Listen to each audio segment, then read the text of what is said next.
Don't get caught in the mosh pit. Fuel to the fire, ain't nobody can stop it. Trouble in my city, but you know I'm across it. Got a 40 on my hip and I'm liable to spark it. Throw down these hits, my click is indivisible. I aim, you duck, I squeeze, now you invisible. I'm not afraid of getting physical. All these different chemicals are fogging up my visual. Bloods on my hands, got slugs on my gunners. Yo, we notorious, we ain't no runners. Bloods on my hands, got slugs on my gunners. Yo, we some warriors, they ain't called gunners. Bloods on my hands, got slugs on my gunners. Bloods on my hands, got slugs on my gunners. Put on my sweat, put on the beat, put on the map, put on my team. Take out every motherfucker in between, know what I mean? Better myself, better my aim, better my rep, better my name. Killing rappers on my hang, I'm running chains for the fame. Never thought I would it, now I'm running. You don't wanna follow me, now I'm in front. Good evening, and welcome to another episode of Kidney Disease Education Moment with Steve, the Kidney Nurse. Thank you for watching. Tonight, I have an awesome show, and I'm glad to be back to start doing these shows. And if you'd like to be on Steve, the Kidney Nurse, Kidney Disease Education Moment, please reach out to me either on TikTok, Facebook, Instagram, or you can hit my email, stevethekidneynurse@gmail.com. Look, it's been kidney disease education all day today. Earlier today, me and Brother Moses was on Kidney Hub East Africa talking about dialysis access surgery. And Brother Moses just recently, as of last week, got a graft placement. And he had to get that because his fistula didn't work. And these are some of the challenges that many people who deal with kidney failure deals with. But tonight, I have a young lady, Beverlycia Davis, also known as Lisa. That's what her family calls her. She reached out to me on TikTok, said she wanted to share a story from Fort Worth, Texas. 18 years. Now, I've seen people on dialysis more than 18 years, but this gives you a testament that it works. And Lisa is here to share her journey.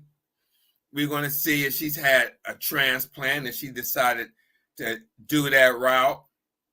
We're going to see if she's done other forms of dialysis. Right now, she attends Fresenius unit out in Texas. So without further ado, let's bring on Lisa Davis to hear her story. Let me give her the VIP guest intro.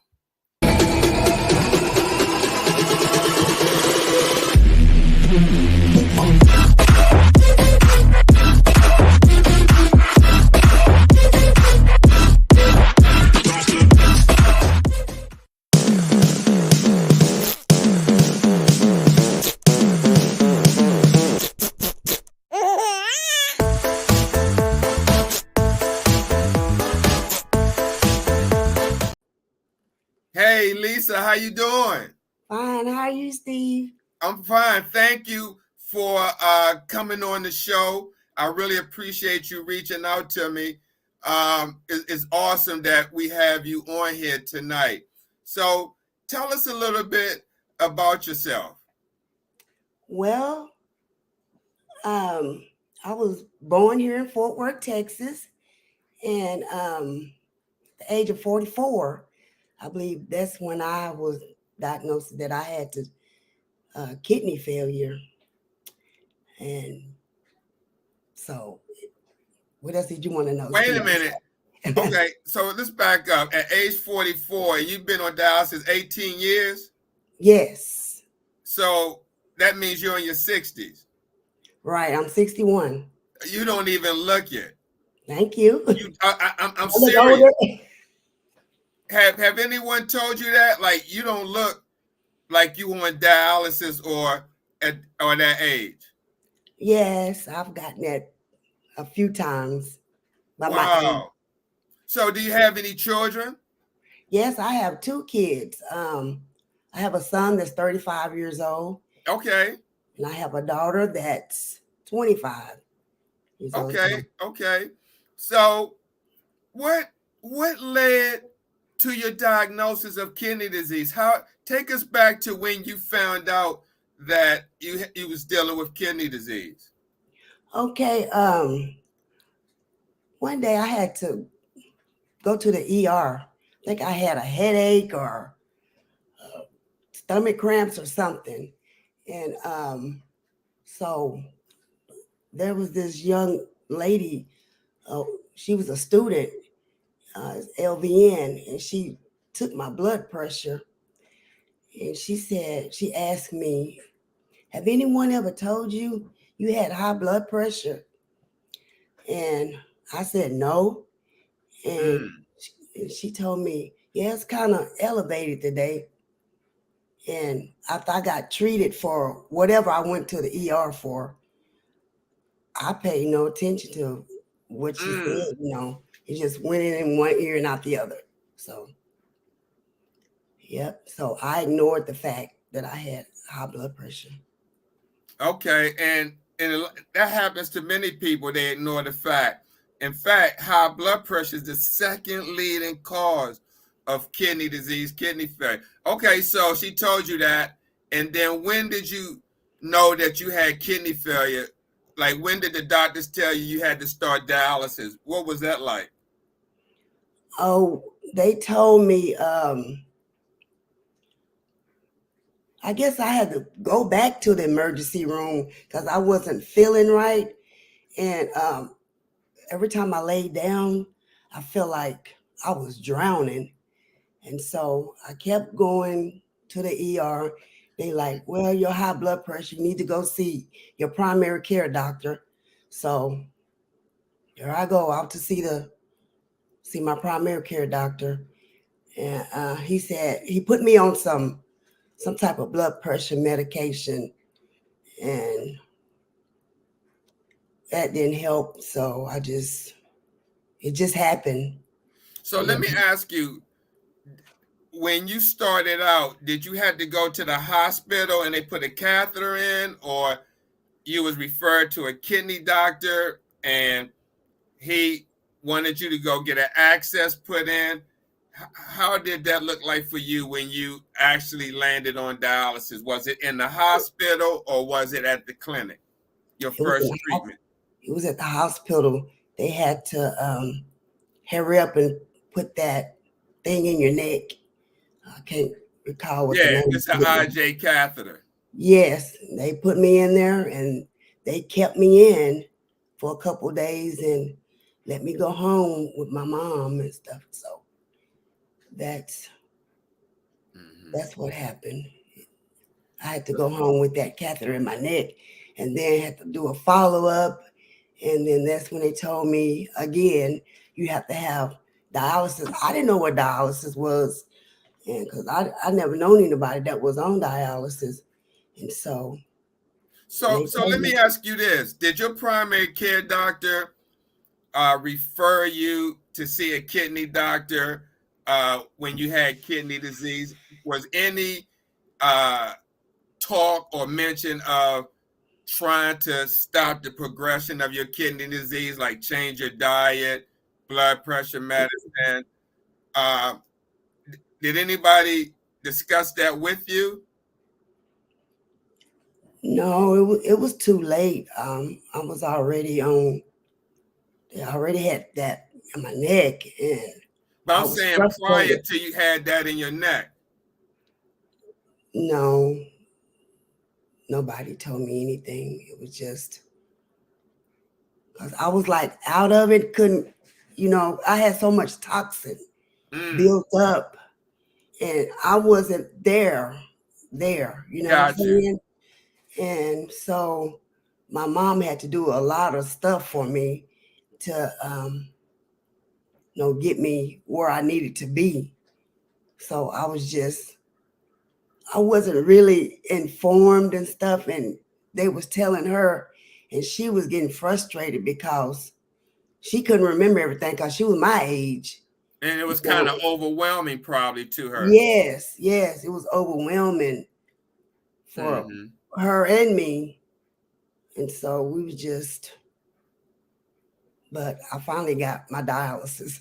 So when you think back now and look at it when you first landed on dialysis, what advice would you give somebody watching this right now who may have high blood pressure or could be in the same position that you was in 18 years ago? I would tell them to get your blood pressure checked faithfully. And if someone tell you that you have high blood pressure, don't ignore the fact. Just go get it checked and tell your primary care doctor you want to check and make sure that your kidneys are functioning the way they need to be functioning. And see, I didn't think to do anything like that. Mm-hmm. I was just in the dark of Right. everything. But So Lisa, there's been a lot of talk. In fact, I did a live last night about herbal supplements and ads that's posted on Facebook. I mean, that's posted on Google about getting off dialysis and not having to get a transplant. During your 18 years doing dialysis, did you ever try or see any ads for herbal supplements to stop dialysis or to reverse kidney disease? no, I haven't seen any ads like that. And I'm just, I asked my doctor, are we allowed to take things like, I can't call the name of it, but it's very popular. It's supposed to help you with your memory. I want to know. It starts with a G, but I can't pronounce it. See, ginkgo. yeah, that ginkgo, yeah. Okay. And I was told not to take that because I'm on dialysis and we're not allowed to do the herbal stuff. So I just don't know. I didn't All know. right, that's good. So, how has living with kidney disease and undergoing dialysis for 18 years impacted your daily life and routine? It hasn't really because I'm still working. I have a job, I don't miss dialysis. That's my number one thing I do not do is miss dialysis. So, what is your treatment days? Tuesday, Thursday, Saturdays. Okay. You got first shift, second, or third? I'm second shift. Oh, and another thing, also, I'm a full-time student trying to become a social worker.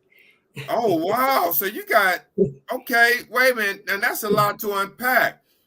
You working, you go to dialysis outside your home, and you're a full-time student. Right. Wow. That is awesome. So talk about that. Because you hear a lot of people who mention on social media about maybe even themselves or their loved one when they come home from dialysis, they're tired, they don't have any energy, they can't do this and do that. But where do you find the energy to work full-time, do dialysis, and be a full-time student? Well, after dialysis, I make sure I come home and take me a good nap, a 4-hour nap. And if I got to be at work like at 8 p.m., I work 8 p.m. to 8 a.m. on Saturdays and Sundays. And so Saturday, I come home, take me a good nap, and I can go to work. I mean, I sit with patients and in a group home, and I take care of them. I give them their food and their medications, and it just works out for me. If I stay busy, it works out for me. Wow. That's all. And this is not to say that at 61 one can't work, but one would probably say, wow, she's 61, she's working full-time, dialysis, and she goes to school full-time. Now, it's no excuse.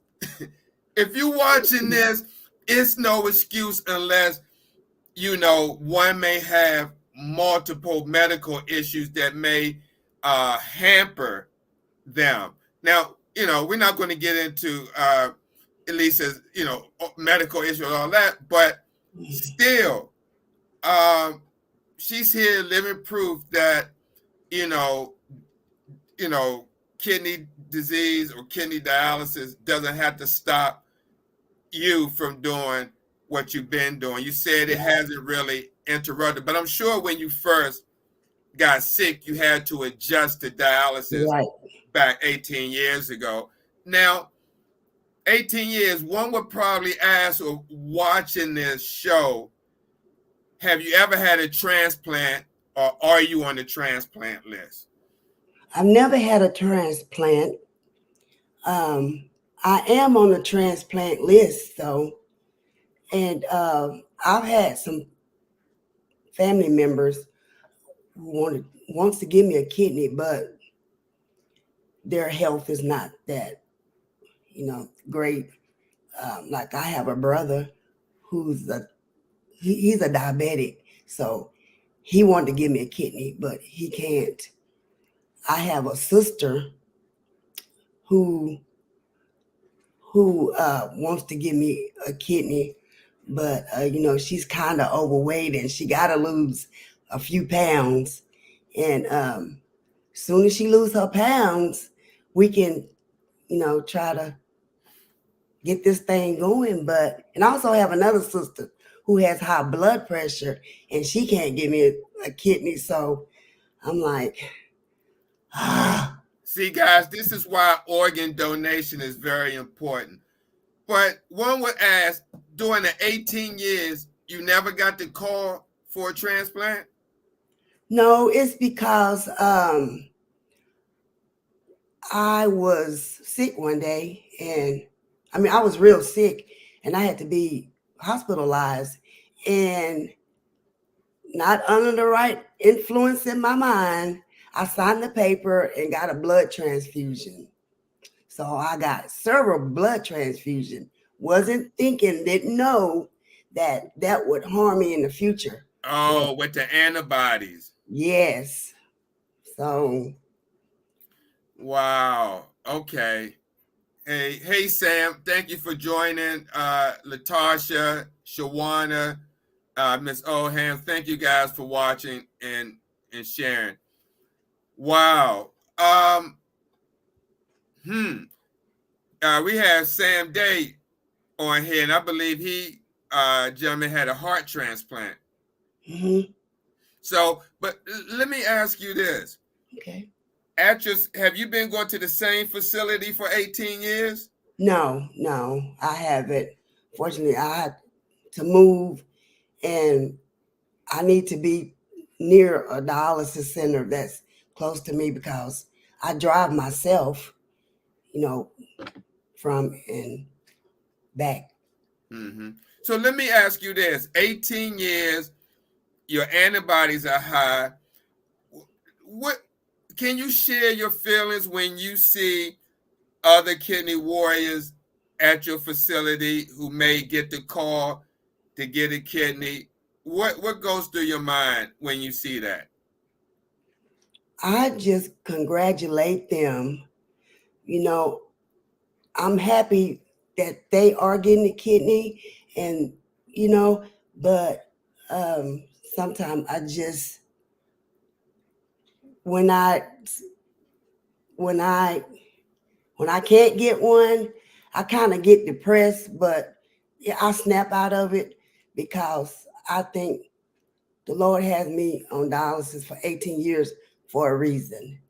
And so I just believe I will get one day, and I will be blessed with one. So, you know, I'm really happy for anybody that gets a kidney, and you know, that's how I feel about that. So Lisa, when you go to dialysis, do you have other kidney warriors there that you're close with?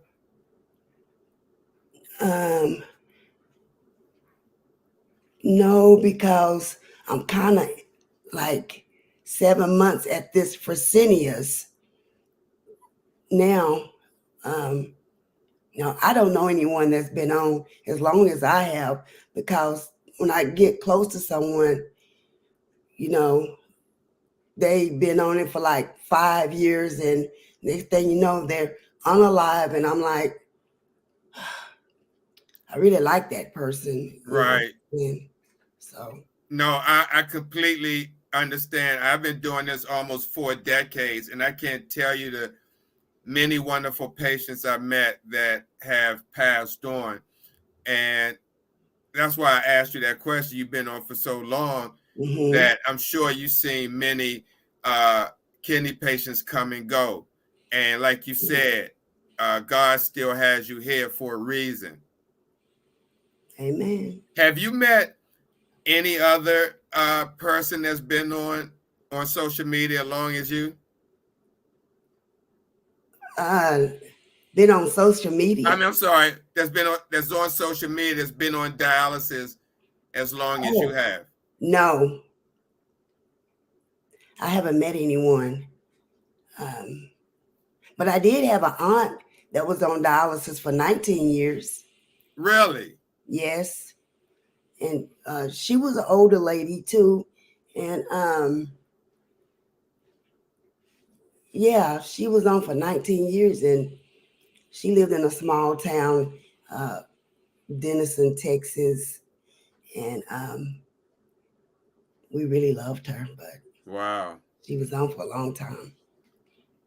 Yeah. What are some of the biggest challenges you have faced while managing kidney disease? Eating what I want to eat, but I can't. Okay, I hear you. I mean, a lot of people say that. Yeah, and one other thing is, no, I'm going to say my first thing is drinking what I want to drink.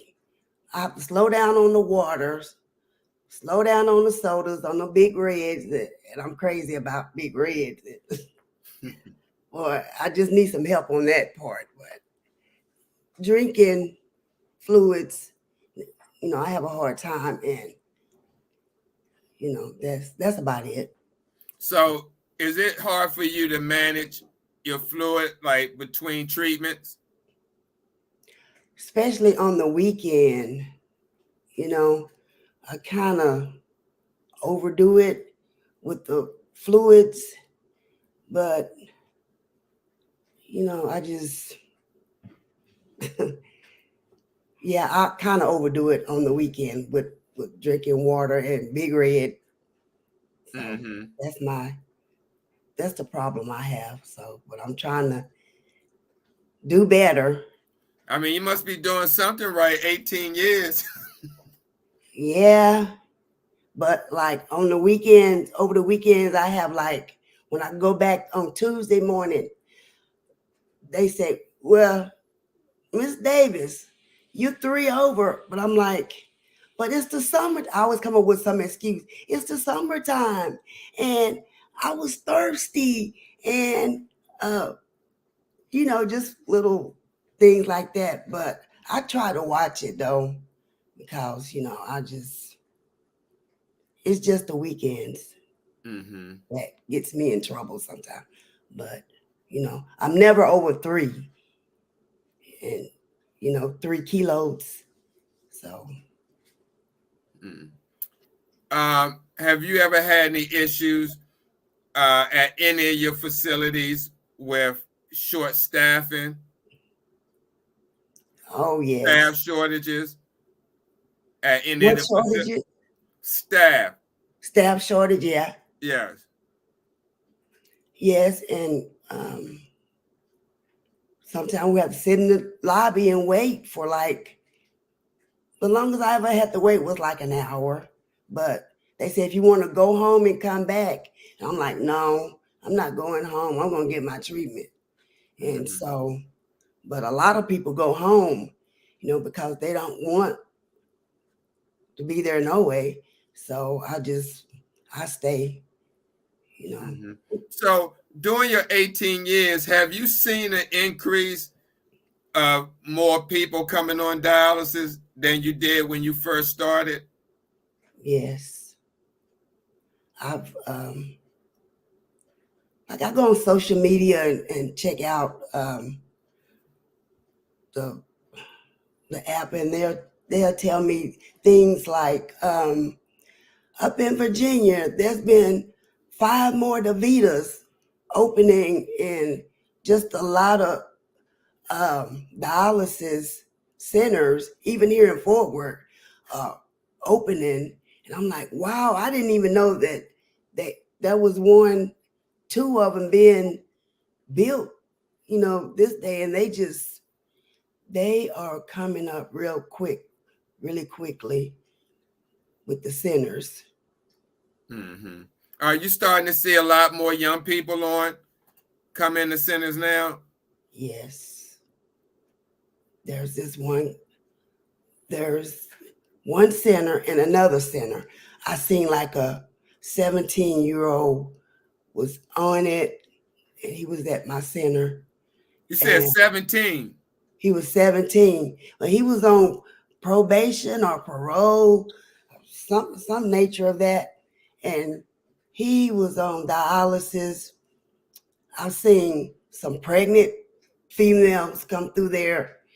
And they have to do dialysis every day. I'm like, how do you do that? Yes, if you're pregnant, they want you to do daily dialysis. Yeah, and I'm like, even though I've been on dialysis 18 years, I'm still afraid of needles. It hurts. I don't wish this on my worst enemy, for anybody to be on dialysis. Mm-hmm. So let me ask you, you said you're on the transplant list?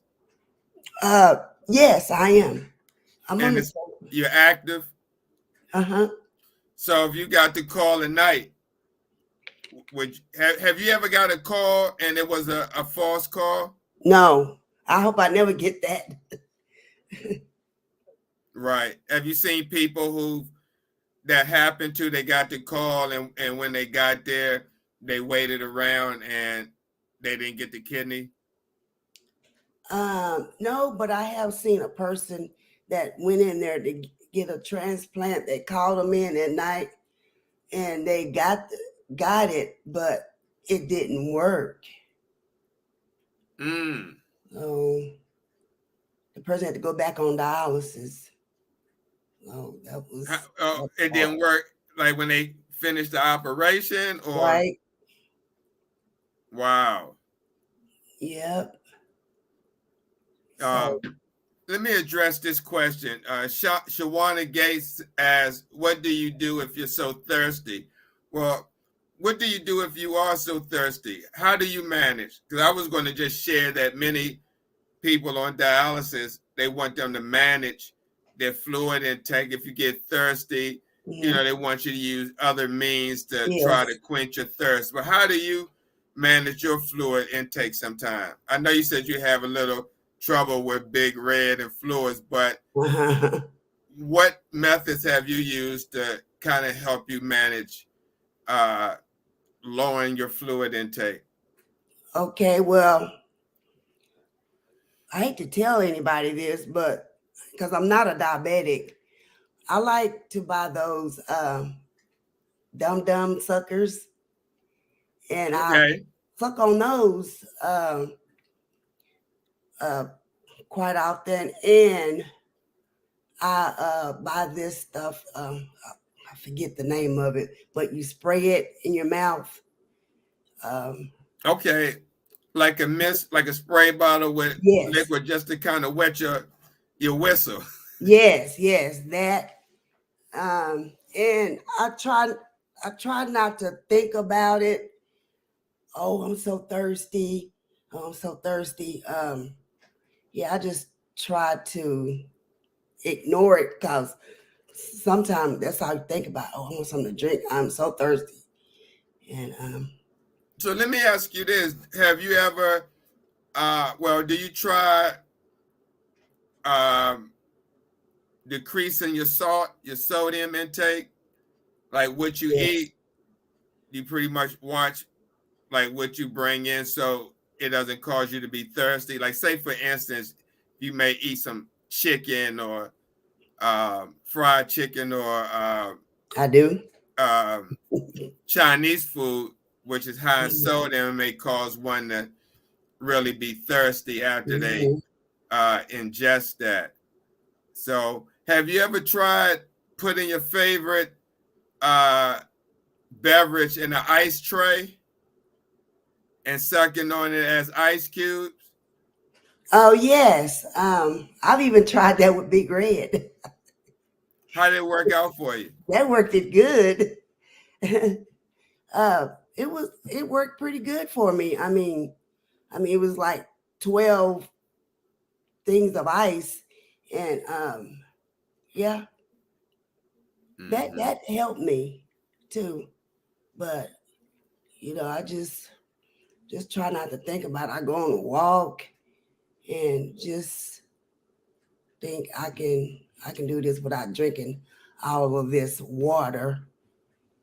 Or you could manage how much you actually drink. So instead of maybe drinking, say, a 500 milliliter bottle like this, maybe half of it, or just take little sips. Yes. What about sports gum? Have you tried that? Sports gum? No, I haven't Yeah, heard that. they're like almost like thirst aid gum that athletes use, that they chew, that pretty much if you get dry mouth, it pretty much wet your whistle. But No, I've it's never heard called of I believe it's quench thirst. Well, I've seen that drink, but I haven't seen the chewing gum. Yeah. Yeah, And that's a then good idea. lemon wedges, they say it's good. Oh, okay. Yeah, suck on lemon wedges. And then that bottle, like you said, with the mist, like some type of water, something spray in your mouth, like a Yes. mist. And I believe they also say brushing your mouthwash. Rinse your mouth off Yeah. with mouthwash. Yes. Wow. So what do you do for cramping if you cramp during dialysis? Do you have any secret? Because a lot of people, like that's been on for a while, have their tricks of the trade. Like if they cramp, they may have some pickle juice or some potato chips. And really, we try to discourage that if we see it, because normally when someone cramps, it's the fluid being poured out of the muscle tissue, and we have to replace that fluid with the normal saline that has the electrolytes and fluid in it. So do you do anything for yourself if you cramp? Well, if I start to cramp on the machine, I'll ask them politely, could you Need some please fluids? give me a little bit back and just clean my blood? And they operate with me, cooperate with me. And like if I get home and I start cramping, I will drink some pickle juice. I keep pickle juice in my refrigerator. And I try to monitor my weight and to make sure I'm not gonna be over 1 kilo or whatever and I just try to keep tabs on my weight and tell them. They always ask me, Miss Davis, what you think you want to take off today? I say, oh, just two, you know, two today. And sometimes they'll be like, well, that's all you want to take off? I'm like, yeah, because I need some room for myself, just in case I want to have a big red today. There you go with the big red. And so, but when I have the big red, I won't drink anything else. Like I have it over the weekend, and I just try to fit that in my schedule somewhere. Some in my schedule. Mm-hmm. Oh, speaking of the mouthwash, Jim Benson, who's also a kidney transplant, kidney and pancreas recipient that has a organization, CEO of Transplant Journey. She says, make sure the mouthwash is alcohol free. Otherwise, it causes dry mouth even worse. She's right about that. So let me ask you, Lisa, you mentioned that your mom helped you out in the beginning. And so how has your support system, your family, friends, how have they helped you navigate this journey with kidney disease and kidney dialysis? How they help me? Yes. How has your support system? Well, I have a pretty cool support system. Friends, they ask me, are you going to dialysis today? And come over and check on me and see if I need anything. Do I need help going to the vascular? Because I always have to have a driver whenever I get my arm, my assets. Right. When you go and get it checked out. Right. And you have to have a driver. And so I have friends and family that's there for me to get me home. Because you can't drive afterwards. And so, yeah, family and friends is there for me. Mm. And you said you had siblings that stepped up to the plate to offer your kidney, but they had some health issues themselves. Right. So is that when they found out they had the health issues, or did they know before going to get the transplant? That's when they found out that they had health issues, when I asked them if they could help me with the kidney transplant. And so they went and filed and filled out the paperwork and talked to a nurse. And that's when the doctor told them that blah, blah, this, you have this, you have this. And so it was a letdown for them, but, I'm still grateful that I'm here and that I am on the list. So. A lot of people find out when they go get tested for a family member or a friend. This is when they find out that they themselves having health issues. And so this is why kidney donation is so important to a lot of people, because the donor pool is so small for a living donor. So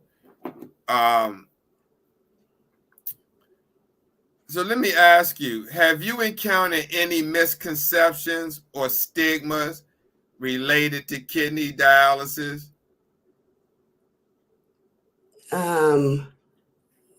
Stigmas? Yeah, you know how they say, oh, it's an old people's disease, or you don't live you know, like you don't look like you're on dialysis, or I didn't know people can be on dialysis 18 years. Have you, anybody mentioned any of that to you, or kind of downplay your illness because you may not look like, as many people may say, a typical, well, I ain't gonna say even a typical patient, because you know, nowadays you don't know who's on dialysis. Right. But back in the day, people used to, you know, go to dialysis clinic, and I think Jen Benson can back me up on this. I think she told me a story where she went to a dialysis clinic, and she was pretty much the, you know, one of the youngest patients at the facility, because many other patients were a lot older. And so back in the 80s, that's when I first started. You see many older people, and that's where people get the idea. Oh, I see a lot of older people at the clinic. So that's why I say that. But has anybody, like, for instance, like if you're in a supermarket or somewhere in line and you have a short sleeve shirt on and someone sees your accent, do they maybe cover their mouth or say, you know, what happened to you, or what is that? Anything like that?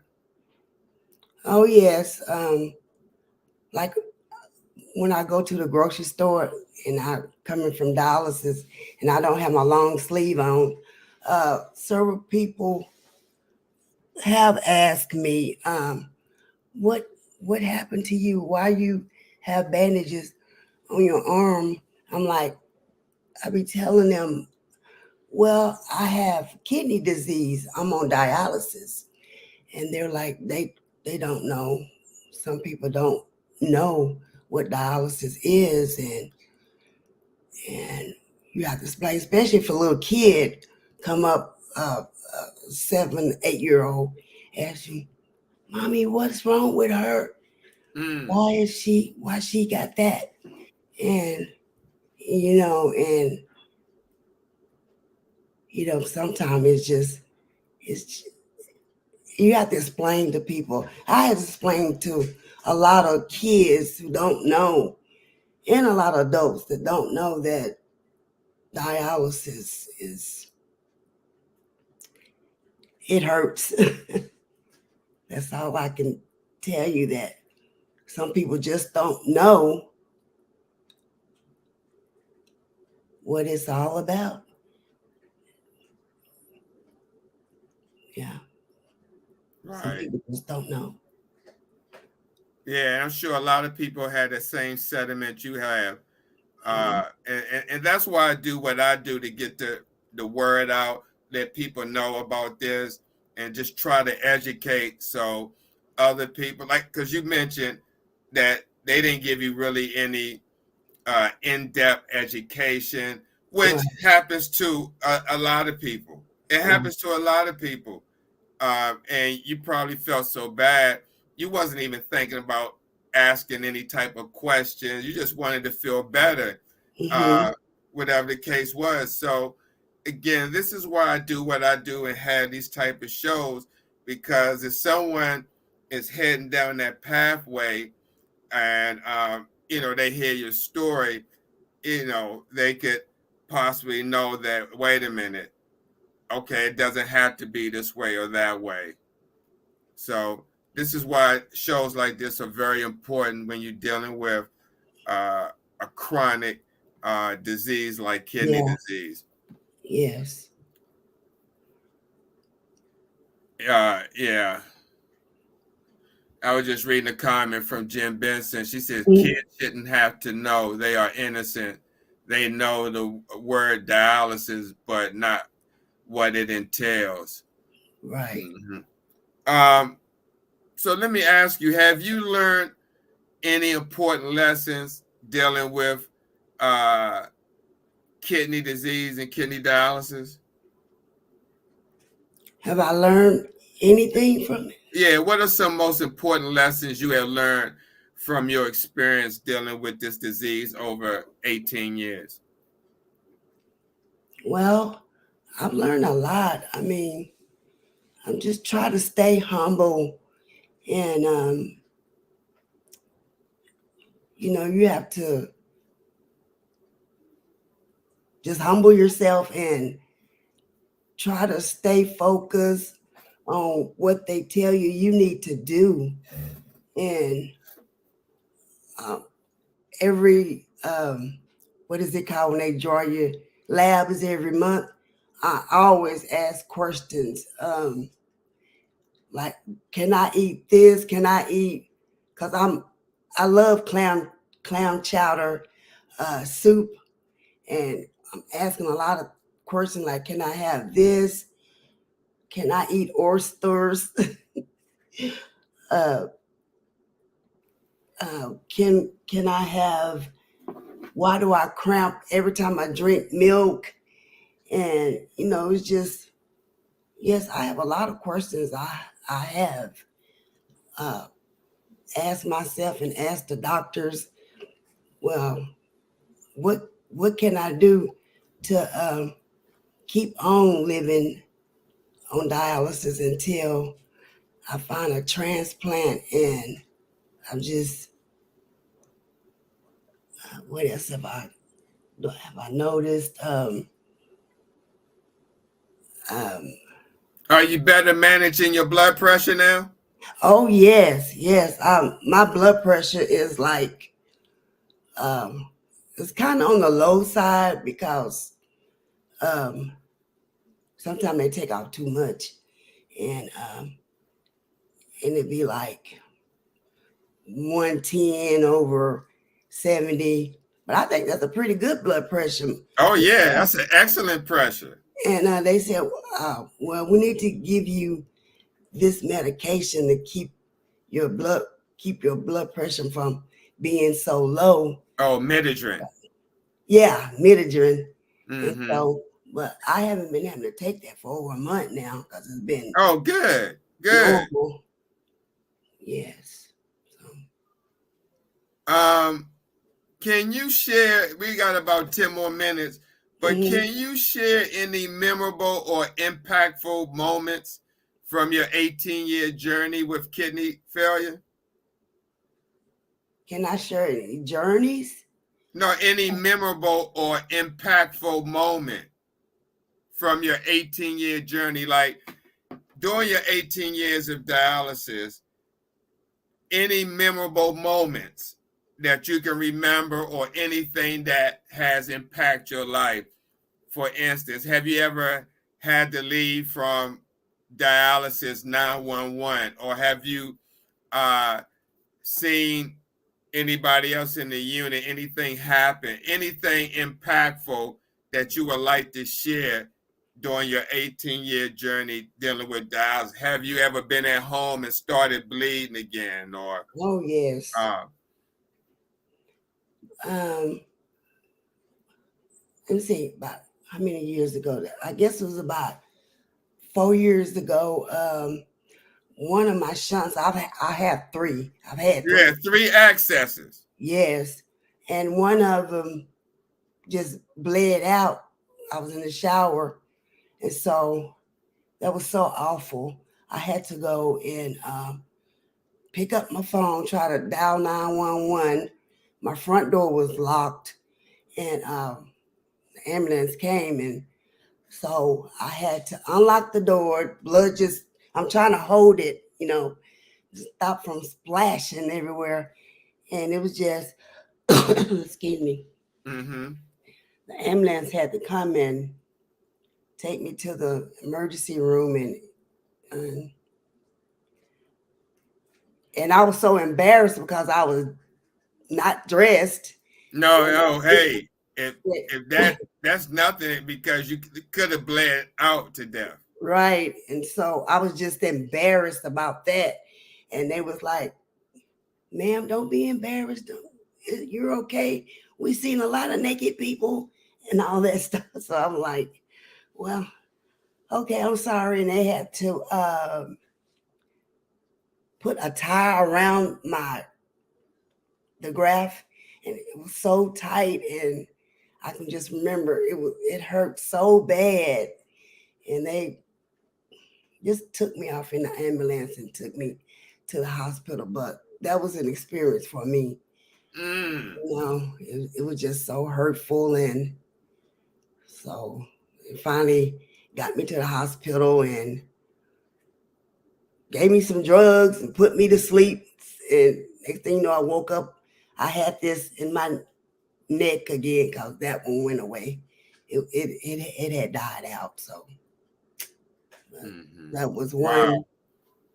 So do you have a graft because your veins are small and you can't get a fistula? Yes, I have a graft because, I was like really obese. And so I lost a lot of weight. Congratulations. I had caught shingles, and it was so bad it took my appetite away, and so that's how I lost all that weight. I was like 289, something like that, and now I'm down to 160. I just ain't gained the weight back. I've just been staying away from carbs and just trying to live my life. But I'm happy. I feel good, lighter, happier. I'm just blessed.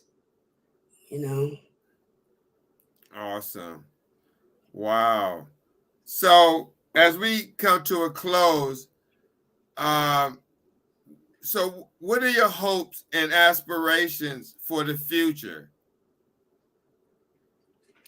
I hope that I'll be eligible one day, if the Lord permits me to get a kidney transplant, so I can go back.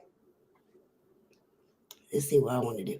I want to see, on my job, I work PRN, and I want to be able to work full time. Just go back and work full time and have a better life, be successful, and try to get my social work degree. Wow. That's it. So anybody who's watching right now that's about to start dialysis and they're watching this, what would you share with them if they came to you and says, what should I know about this journey? What would you tell them? I would tell them that it's not the end of life, and if I can do it, you can do it. You can just hang in there and make sure you don't miss your dialysis treatment. I know things pop up and come up when you have to miss, but try to make it up and just hang in there.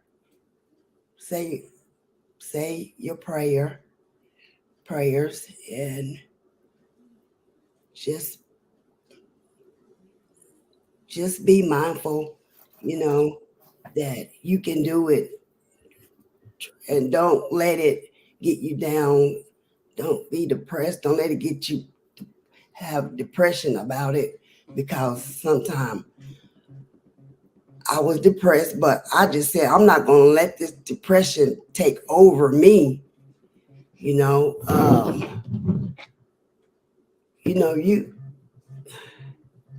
It's kind of hard to explain, but it's not the end of the world. I'll just put it like that. It's not the end of the world.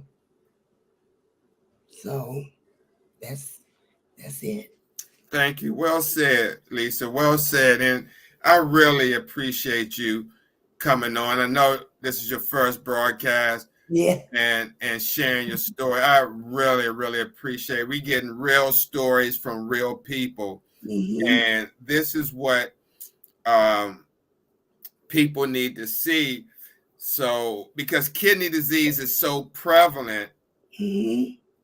it's so prevalent that it can be knocking on someone's back door tomorrow, Right. and someone go and get a checkup and find out that they have stage 2 or stage 3 kidney disease. And Lakeisha, thank you for watching. Lakeisha Stewart Lewis, she says, think positive. Thanks for sharing your story. You're helping someone today. And Okay. I agree. I agree with Lakeisha. Yeah. Absolutely. And I want to thank you for coming on and reaching out to me on TikTok. And I hope you continue to, follow me and I watch will. me, and maybe sometime come up in the box and, have some discussions that pertain, to people who are dealing with the same issue. Yes. I'm sorry I was so nervous today. Like Oh, you no, you did said, really well. You did really well. And again, I really appreciate you just being yourself and being candid. It's really appreciated. So any last word, anybody you want to say hello to before we sign off? I Any just want to shout say outs? hello. Any shout outs? No, I just want to say hello to everybody who tuned in today. I know you saw me shaking in my boots, but I'll do better next time. And thank you all for joining. Oh, you did well. Thank you. Thank you. So, I'll be reaching out to you, in the week to see how you're doing. If Okay. you'd like to shoot me a message, about the show, you're more than welcome. And any ideas you may have, I'm Okay. open to hear them. So, again, thank you so much for coming on Kidney Disease Education Moment with Steve, the kidney nurse. Okay. You're welcome. All right. And you Thank have a you for great having me. evening. Oh, anytime. Anytime. Thank you for joining. Have a great evening. You too. All right. See you later. Okay. Bye-bye. Bye. So, guys, let me tell you something. This has been a really great show. I mean, I got a lot of great information, and hope you listen to Lisa's story, 18 years. The one thing that stood out to me was she didn't get that education in the beginning. No one told her anything of how to stop the progression. And this is why I do what I do. So at least if you find out in time, you have an opportunity to start the progression. So with that being said, I'd like to thank everyone who joined the broadcast. I really appreciate it.